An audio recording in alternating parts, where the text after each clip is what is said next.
on Sugar Spun Run, I'll be showing you how to make ice cream cone cupcakes. Hey Sugar Spun Bakers, Sam here, and today I am so excited to be sharing another carefully tested, well-researched, and perfected recipe.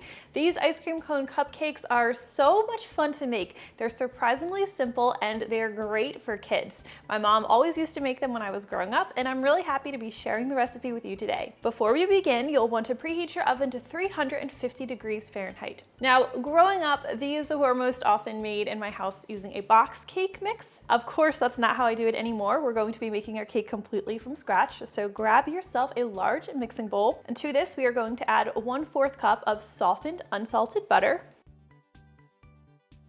And we're also going to be using 1/4 cup of cooking oil. Now, vegetable oil or canola oil are neutral cooking oils that work really well here. I don't really like to use those in my own kitchen so much anymore, so I'll be using olive oil, or you could use avocado oil. They do have a little bit of a taste that they'll impart into the finished baked good, but it's super subtle, so I don't mind using it. My kids don't complain or anything like that. Now, of course, we do need some sugar. We'll be using 3/4 cup of granulated sugar. And today's recipe could be made in the stand mixer, but today I'm just going to be using my electric hand mixer instead. And we'll cream together the butter, the sugar, and the oil until it's light and fluffy. All right, so this is looking good. Everything's nicely creamed together. So I'm going to add my eggs. Now for today's recipe, we will need 2 large eggs, and I recommend that you use room temperature eggs. Just gonna crack them in a separate dish. Oh, it's a hard eggshell to crack. Drop them right in. And what is a vanilla cupcake without some vanilla flavoring? We'll be using 1½ teaspoons today. And then we will stir everything together again until the eggs are nicely incorporated. All right, so we're actually done with these beaters now. So let's slide this out of the way and grab a separate bowl for your dry ingredients.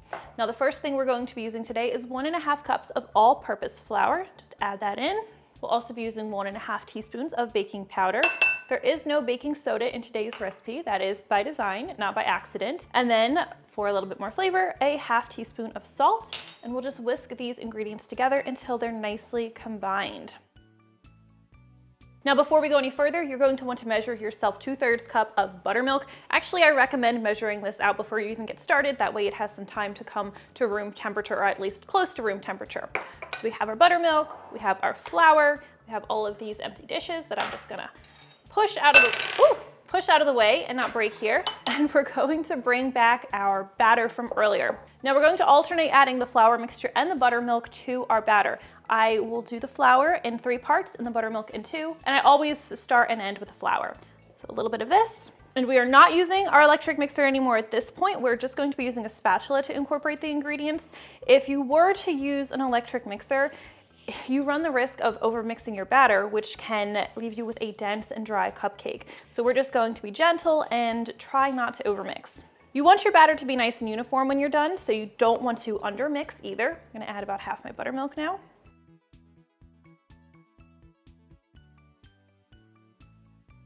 About half of our remaining flour. We'll fold this in.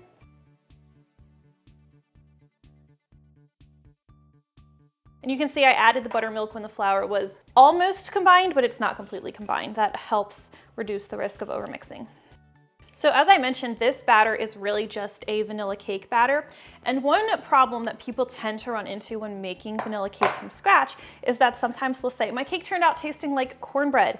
It's a common problem. If you've ever been there, you're not alone. This is most often caused by either overmixing, overbaking your batter, or using too much flour. So I like to use my kitchen scale when I'm measuring my flour, and I recommend that you do the same. Kitchen scales, super inexpensive. They're like 10 bucks on Amazon, and it's just a great way to level up your baking and make sure you're accurate. Okay, so my batter is a little bit lumpy, but there are no dry streaks of flour remaining. I'm very happy with how this looks, so now we can begin portioning it. Let me grab my cupcake tin, clear out a couple of these dishes. Just wait just a second, I almost forgot the most important ingredient, the sprinkles. Of course, these are optional, but I like to add like 3 tablespoons of colored jimmies and just fold those into the batter. Adds a nice pop of color and just fun. Okay, we have our cupcake pan. Next, you're going to need 12 flat-bottomed ice cream cones. They do need to be flat-bottomed, otherwise you're not going to be able to stand them in your cupcake pan. Now, you will get at least 12 cupcakes from this recipe. I have found that the size of the cones vary, but you'll get at least 12, sometimes up to 15, just depending on your cones. Drop these in our cupcake pan.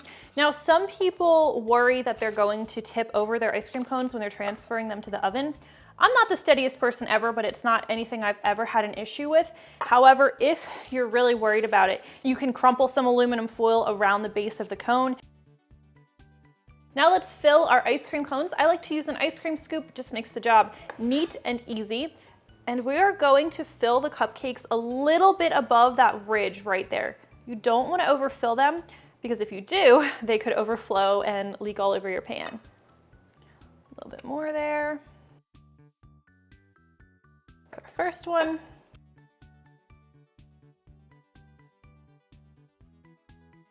This one's a little bit high. I'm a lot happier with how much I filled this one. I'll show you the difference and then when they come out of the oven.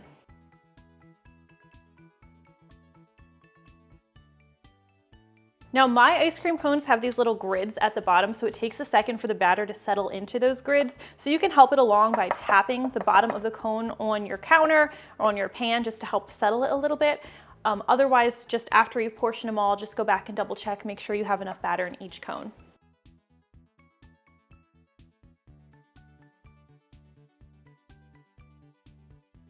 All right, now we are going to take these over to our 350-degree Fahrenheit oven. We're going to bake them in the center rack. They'll need to bake for about 20 to 23 minutes, but I recommend using a toothpick to check that they're done. Just insert it in the center of one of the cupcakes. It should come out clean or with a few moist crumbs. All right, now we need to let these cupcakes cool completely before we frost them, but they do cool fairly quickly, so while they're sitting there, I'm going to start preparing my frosting. Now you can use any frosting on these cupcakes and you can put it on the cupcakes any way you'd like, but I am going to be doing a fun vanilla chocolate swirl to make them really look like soft serve ice cream cones. So to do this, I like to use my cream cheese frosting, but you could use buttercream instead. And I just have a batch of my cream cheese frosting made, and I'm going to quickly just divide it into 2 bowls. I'm just eyeballing this, I'm not measuring it exactly. It looks about right. And to one of the bowls, I'm going to add a 1/4 cup of cocoa powder. And I'm just going to stir this in. So we'll have our chocolate and our vanilla frosting. And the cocoa powder is pretty drying, so I'm going to stir it in with my electric mixer. And I want it to be the same consistency as my vanilla or plain cream cheese frosting. So if it seems a little bit dry, I'm going to add just a splash of heavy cream. You could use milk instead, just to thin the consistency a little bit.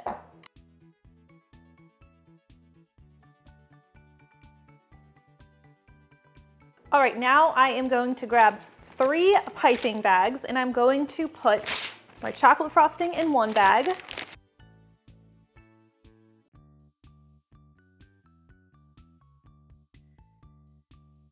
And I'll put my vanilla in another. This is a great way to put icing in a piping bag when you only have one set of hands.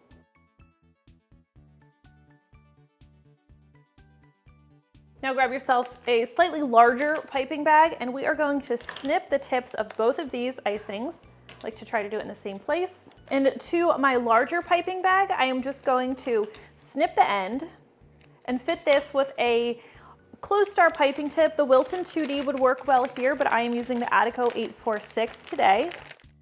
And we'll drop our frosting right into this piping bag. Squeeze down just a bit. My vanilla frosting is a little bit further down, so that's what's going to come out first. So I'm going to do a couple of swirls just into my mixing bowl, because I don't want to start piping this frosting on my cupcakes until it's swirled. So I'm just going to do a couple dollops until I start to see chocolate. There we go. All right, now let's check if our cupcakes have cooled. And it looks like they have. And I'm just going to leave them in the cupcake pan because it helps make sure that I buffer them and I don't put them right next to each other, because if one were to fall into the other after it's been frosted, it can get pretty messy. We'll go ahead and frost our cupcakes. And this sort of tip is going to give you those perfect soft serve swirls. Now this can end up being a lot of frosting, so I like to keep my swirls kind of small. And that's another reason I like to use cream cheese frosting, just because it's not too sweet. Let's do a couple more. Look, you can see this cupcake was slightly overfilled, so some of the batter spilled out, but not a big deal. Could be much worse, trust me. This one looks a little funky. Let's see if I can do it better here.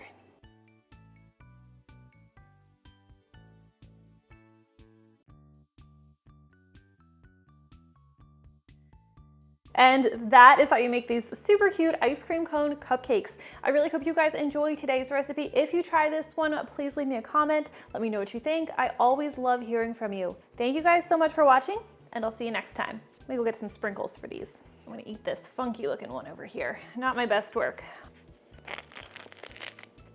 It tastes like nostalgia, but like better.